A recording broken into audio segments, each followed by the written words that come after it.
pessoal, ontem eu e minha namorada a gente assistiu Nosferatu, a nova versão que estreou no dia 2 de janeiro, dirigido pelo Robert Eggers e estrelado pela Lizzie Rose Depp, Nicholas Hoult, Bill Skarsgård, Aaron Taylor Johnson, Emma Corrin e Willem Dafoe.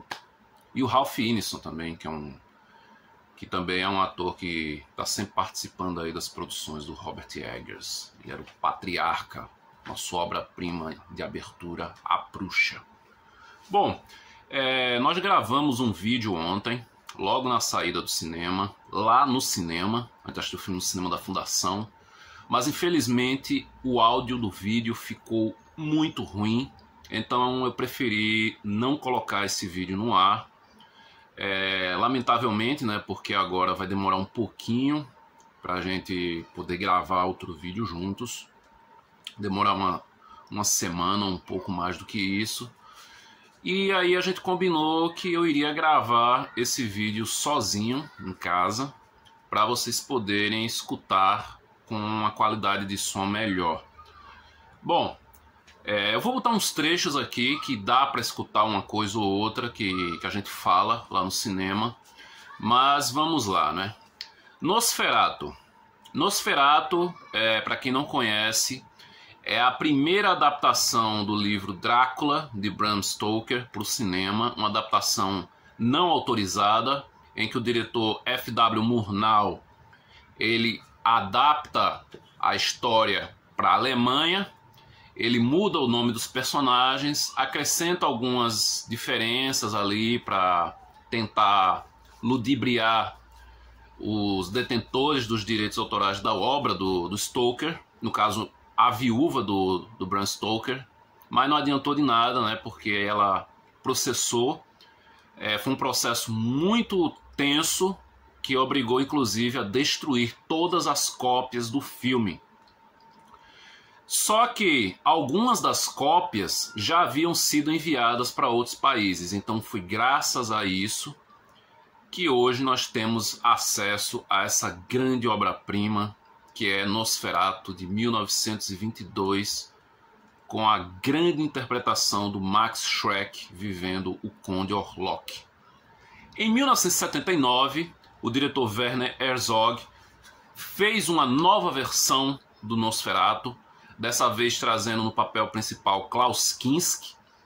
E aqui, já que os direitos da obra do Drácula já estavam em mãos, ele pôde colocar o nome dos personagens conforme o livro, né? O Klaus Kinski interpreta o Conde Drácula, o Bruno Ganz interpreta o Jonathan Harker, a Isabelle Adjani, lindíssima, interpreta a Mina. Então aqui as coisas foram acertadas. Em 1931 tivemos a adaptação oficial mesmo, né? Com o Drácula sendo interpretado pelo Bela Lugosi. E aí o Herzog fez uma versão do Nosferatu muito mais melancólica, poética, tomou inúmeras liberdades também. Ele adapta principalmente o final, o desfecho dessa versão do Nosferatu é bem diferente do Nosferatu de 22, não bem diferente, o contexto é o mesmo, mas tem alguns acréscimos ali. E principalmente no decorrer da trama, o Herzog ele coloca algumas cenas que não existem na versão de 22, algumas cenas belíssimas, de uma melancolia, de uma falta de esperança também. Esse é um filme bastante pessimista. Em 1987, nós tivemos o Drácula em Veneza, também conhecido como Nosferatu em Veneza, onde o Klaus Kinski reprisa o papel do Drácula, só que é uma produção muito inferior ao filme do Herzog. É um filme cuja maior ponto dele é a trilha sonora, que é toda retirada do álbum de Vangelis, o Mask, que é um álbum que eu consegui recentemente em LP, que eu amo essa trilha sonora. E, óbvio, a atuação do Klaus Kinski, que estava numa época loucaço. Ele fez um outro filme chamado Kinski Paganini, que é uma loucura completa.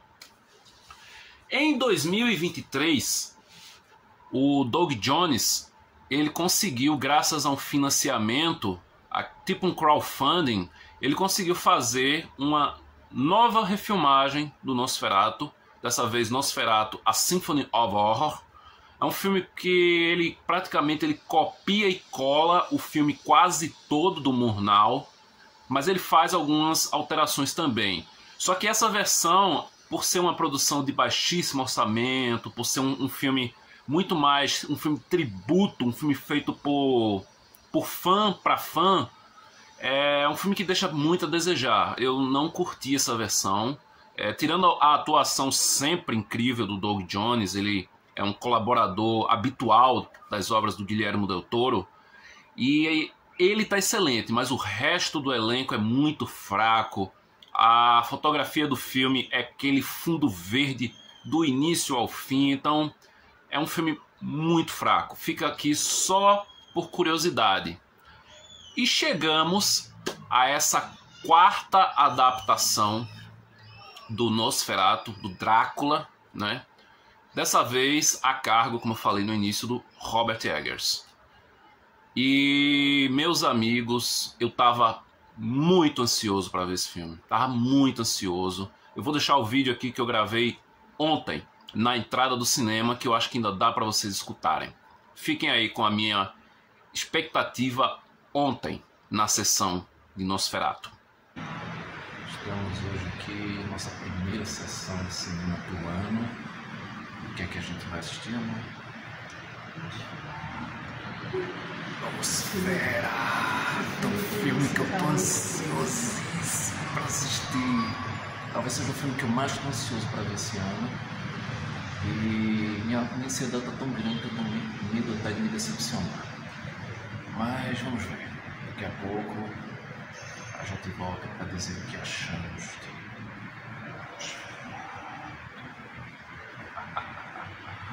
Olha aqui. O quê? O quê?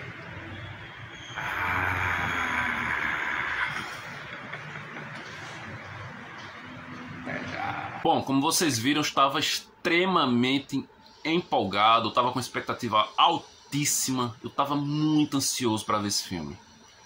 E aí vocês devem estar se perguntando, será que eu gostei de Nosferatu de 2024? Eu adorei Nosferatu de 2024. Eu vi muita gente, esse filme está sendo extremamente divisivo. Eu vi muita gente xingando o filme, dizendo que o filme não presta, que o filme é isso, é aquilo. Mas eu adorei essa versão. Eu adorei porque cada diretor que fez a sua versão de Nosferatu colocou um pouco da sua marca no filme. A versão do Herzog, ela é muito diferente da versão do Murnau. Aí quando chega na versão de 2023, é muito parecida com a versão do Murnau. E esse copia e cola não fez bem ao filme, não existe. E o Robert Eggers, é óbvio que ele não iria fazer um copia e cola do Nosferatu de 22, e muito menos do Nosferatu de 79. O que ele faz aqui, ele pega o Nosferatu de 22, pega elementos do Nosferatu de 22, pega elementos do Nosferatu de 79, pega elementos de Drácula de Bram Stoker, do Coppola, de 1992, junta tudo e imprime a marca dele, principalmente calcado em A Bruxa. Esse filme tem muitos elementos de A Bruxa. Ele é um filme que ele traz essa nova roupagem, literalmente falando, para o Conde Orlok. É uma roupagem que eu vi que está desagradando muita gente. Não me desagradou, eu gostei dessa nova versão do Conde Orlok. Eu gostei desse novo arco que inventaram. E eu gostei principalmente desse ar de misticismo muito maior que já havia aparecido no primeiro Nosferatu. Os roteiristas do primeiro Nosferatu, eles eram ocultistas, eles admiravam essa questão do ocultismo, então eles colocaram muitos elementos simbólicos no decorrer do filme, principalmente naquela certidão, do contrato que o Hutter entrega pro Orlok no começo do filme. E lá você vê um monte de símbolos e tal, e o Hutter assina sem entender nada do que é aquilo.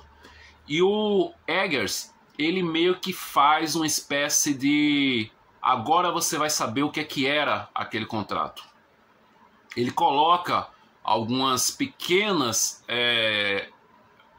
acréscimos àquela história de 22, aquela clássica história. Vou deixar logo claro aqui, essa versão de Nosferatu de 2024, ela não supera nem a versão de 22, nem a versão de 79.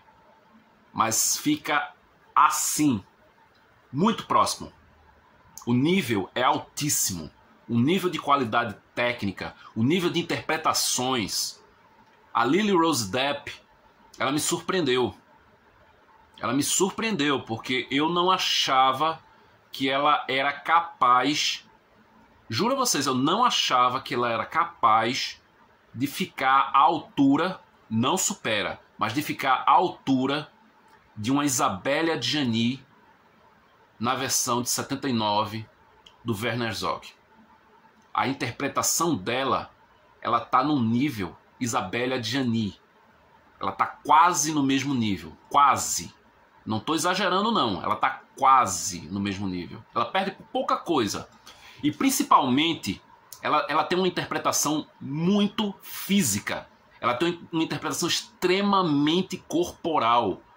E eu fiquei assim assistindo, que eu já tinha visto uma reportagem, uma matéria na internet, falando que aquela cena, tem uma cena de uma possessão que ela não usou CGI, que ali é a Lily Rose Depp atuando.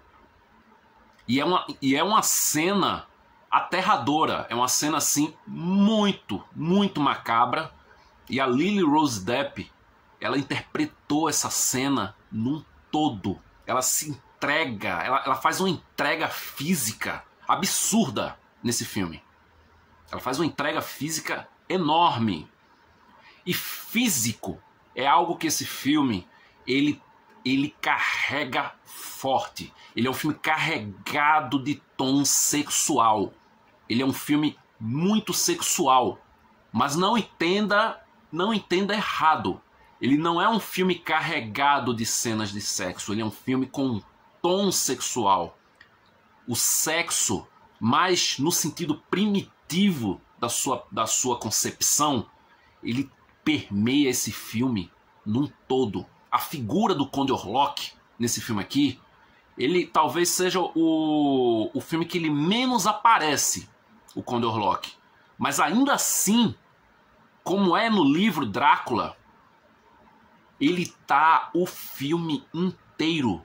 Ele tá permeando ali a história. Ele tá circulando por ali entre os personagens do início ao fim. A figura do Conde Orlok, você sente ela do começo ao fim. Então, vamos lá. Robert Eggers, ele é um cara que ele se preocupa demais nas histórias que ele vai contar. Então ele é um grande pesquisador, ele vai fundo naquilo que ele quer contar, ele busca a cultura, ele busca a história dessa cultura. E aqui em Nosferatu não é diferente. Ele traz vários elementos folclóricos, ele traz ele traz elementos das raízes culturais dos povos que ele está abordando. Ele busca fazer um retrato muito fiel. Muito fiel. Então ele foge bastante da imagem que a gente tem no nosso imaginário popular do Conde Orlok do Murnau. A figura do Conde Orlok aqui, ela é bem diferente. E quando eu falo bem diferente, é bem diferente mesmo. Eu vi muita gente que não gostou, como eu falei logo aqui no vídeo, né? Eu vi muita gente que não gostou dessa nova roupagem que deram ao Conde Orlok. Eu adorei. Porque se eu quiser assistir o Nosferatu do Murnau, eu vou pegar o meu DVD do Nosferatu, do Murnau, e eu vou assistir. Se eu quiser assistir o Nosferatu do Herzog, eu vou procurar o Nosferatu do Herzog na minha coleção de dados e eu vou assistir o Nosferatu do Herzog. Esse Nosferatu aqui, ele tá muito calcado, perdão, ele tá muito calcado no visual que o Stoker imaginou para o seu Drácula no livro. É um visual que poucas vezes foi usado no cinema. Ele tem um elemento na sua concepção visual que poucas vezes foi utilizado no cinema. Tipo, o Christopher Lee, ele chegou a utilizar esse visual. O Gary Oldman, ele chega a quase usar esse visual num todo, mas ele tá bem próximo também. Além de outros vampiros do cinema, o Blácula, o John Carradine, ele fez um Drácula em A Casa de Drácula, que ele tem um visual também que remete um pouco ao Drácula do livro, mas esse daqui, ele chega o mais próximo possível dessa figura literária que o Stoker colocou. Então ele é muito fiel a essa linhagem de guerreiros daquele período específico da Romênia, onde supostamente os antepassados do Conde Orlok viveram. Nós sabemos que o Conde Orlok vem desde aquela época, então por isso que eu digo supostamente. Então sim, vamos lá. Vamos ao elenco, né? Como já falei, a Lily Rose Depp me surpreendeu positivamente.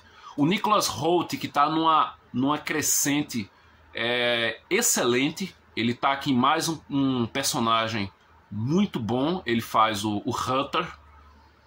E ele faz um Hutter que ele não é aquele Hutter que a gente também está acostumado a ver em papéis anteriores, né? Ele não faz aquele Hutter mais abobalhado do Nosferatu de 22, e ele não faz aquele Hutter mais melancólico, mais cabisbaixo da versão do Herzog. Aqui ele faz um meio termo entre os dois, mas ele coloca outras características que não vimos nas versões anteriores. E o Nicholas Hoult, ele tá excelente também. O Nicholas Hoult, ele fez o Jurado número 2 em 2024, ele fez esse Nosferatu. Então ele tá numa crescente constante. Ele tá fazendo papéis assim muito desafiadores.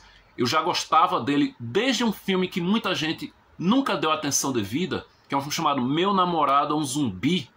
Assistam esse filme e vejam o Nicholas Hoult naquele filme. O filme pode não agradar vocês, mas vejam a interpretação do Nicholas Hoult já daquela época. E não esquecendo, ele fez o Nux, espetacular, no Mad Max Estrada da Fúria. E ele só tem a melhorar cada vez mais.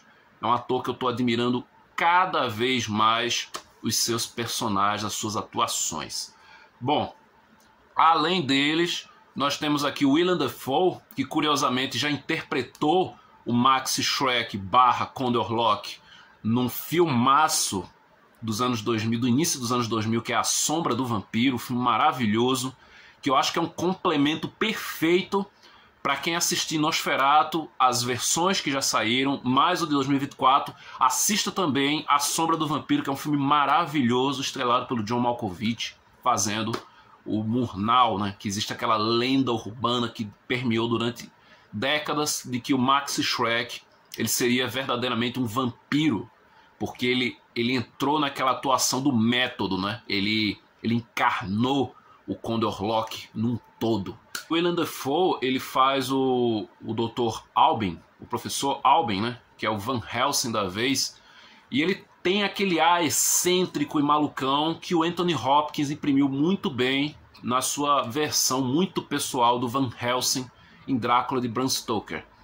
E óbvio, chegamos ao Bill Skarsgård vivendo o Conde Orlok. O Bill Skarsgård, ele aparece pouquíssimo, né, como eu falei, e ele faz um Conde Orlok mais animal. Ele faz um Conde Orlok mais agressivo. Ele tem um tom de voz que ele parece um pouco com a voz que o Gary Oldman faz quando ele tá a versão do Drácula velho, ele tem um sotaque muito forte, é uma voz quase que sussurrada às vezes, e ele tá sempre, como eu falei, escondido nas sombras. Ele é um personagem que ele pouco aparece, mas quando ele aparece num momento assim, uma das cenas mais, talvez a cena mais bela do filme, que é no final, bem no final, aquela cena que todo mundo já sabe o que é, mas quem não assistiu as outras versões pode ser que não viram, né? Então eu não vou contar o que é. Mas nesse momento a gente tem a cena mais bela do filme. É um filme, esse filme,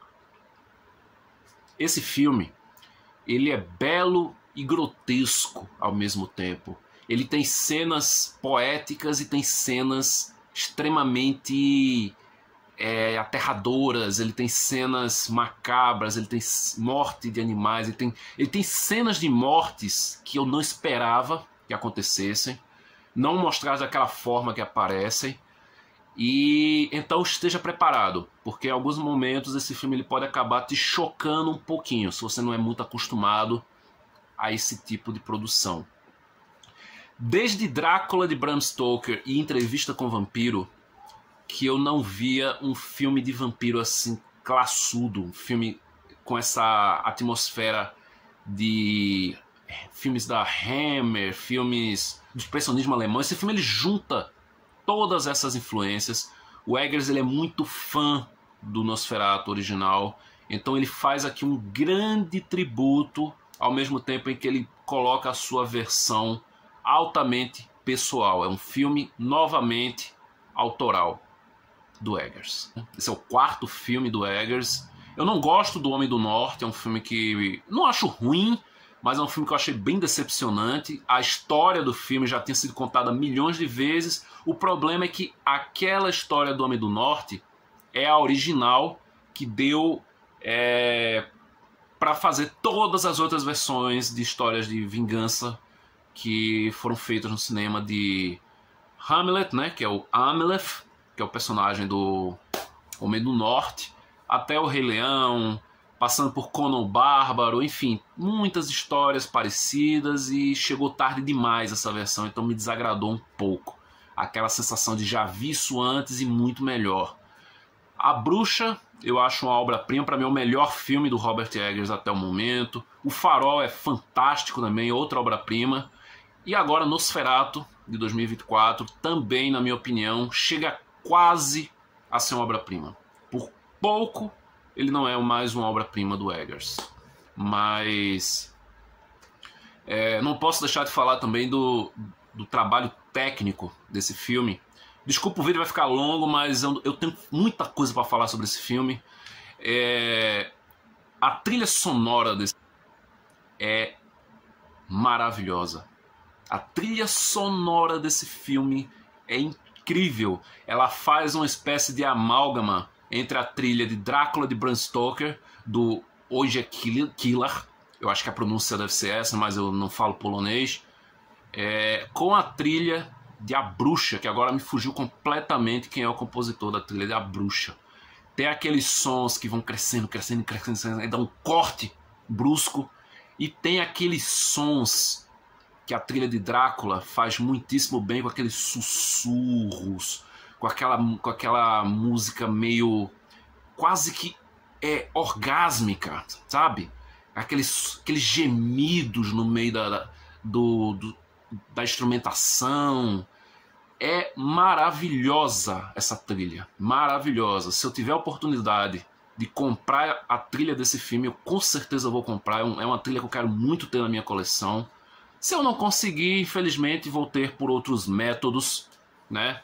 Mas eu quero ter essa trilha na minha coleção, não importa qual seja a forma, assim como eu vou querer ter esse filme na minha coleção, sim. E a fotografia do filme também é incrível. Ela tem uns tons muito sombrios. O filme é muito escuro, mas não é tão escuro quanto eu achei que fosse. Eu vi gente na internet falando que o filme era muito escuro, que tinha cena que não dá pra ver nada. Exagero, dá pra ver sim. O diretor ele esconde a figura do Orlok propositalmente, mas ele fica aparecendo assim em pequenos momentos, em pequenos frames, aparecem os olhos, o contorno do rosto. Tem uma hora que dá pra ver ele assim de lado, que inclusive é a cena de um dos posters do filme. Mas não é esse exagero de escuridão que eu imaginei que fosse, não. Eu vi muita gente dizer, mas o filme é muito escuro, não dá pra ver nada. Talvez o lugar onde você viu o filme, a tela não tava legal. Onde eu assisti, dá pra ver tudo tranquilamente. Então, eu acho que eu não vou me prolongar mais. Nosferatu de 2024, eu achei um filme espetacular. Eu adorei esse filme, adorei mesmo.